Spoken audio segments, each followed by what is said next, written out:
ya kutengenezwa chini ya kiwango ni cha sisi wataalamu wasimamizi, si ndio? Na nipo hapa kuhakikishieni, nilisema wakati nagombea na ndio maana mkaniamini kwamba kwa kipindi changu cha ubunge mizaa kama hii haitatokea na tukaivumilia kabisa. Nataka niwahakikishieni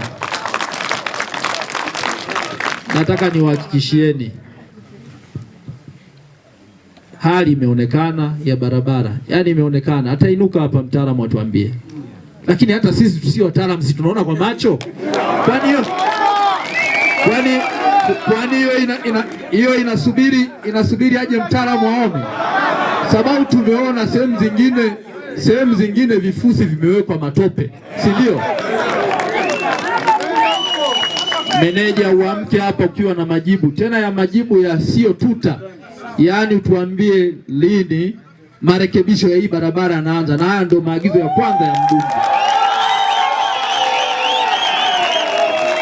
Tunatambua fedha nyingi serikali ya Daktari Samia Suluhu Hassan imetoa fedha nyingi, na mama huyu kwa mapenzi makubwa alionayo ametuletea fedha. Akijibu hoja hiyo, meneja wakala ya barabara za vijijini na mjini TARURA wilaya ya Mbeya Boniface Kasambo amekiri kwamba baadhi ya maeneo mkandarasi ya kufanya vizuri kwa kuweka kifusi kisichofaa, akiahidi kufanya marekebisho. Tumekuja leo baada ya changamoto ya kwamba baadhi ya maeneo mkandarasi alikuwa akitekeleza barabara hii hajaitengeneza vizuri, kifusi kilichowekwa sio kizuri. Tunakiri kweli baadhi ya maeneo hayajakaa vizuri, na tumekubaliana kwenye kikao ambacho tumekaa na mheshimiwa mbunge. Tutakachokifanya ni kwamba hali ya hewa ikikaa vizuri ya mvua, basi mkandarasi atarejea tena site kwa ajili ya kuja kufanya marekebisho. Hata hivyo bado alikuwa na tabaka jingine la changarawe ambayo alikuwa aliweke kwenye barabara yote. Kwa hiyo mkandarasi tunaahidi atafanya hivyo ili tu hali ya hewa itakapokuwa imekaa vizuri. Gharama ya mradi huu gharama yake ni shilingi bilioni 1 na milioni 400. Nao baadhi ya wananchi wa kata hizo Esther Silungwe na Jeremia Ngao wamesema wana imani kubwa na kazi zinazofanywa na mbunge wa jimbo la Mbeya vijijini.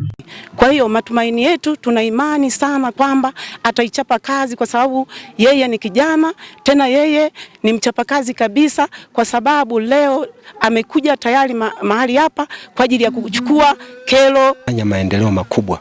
Kwa hiyo kila mahali atakuwa anatufikia katika jimbo letu la Mbeya vijijini, kwa sababu ninajua kwamba atakuwa tayari wakati wote kufanya kazi na kutuwakilisha vizuri katika vikao vya bungeni.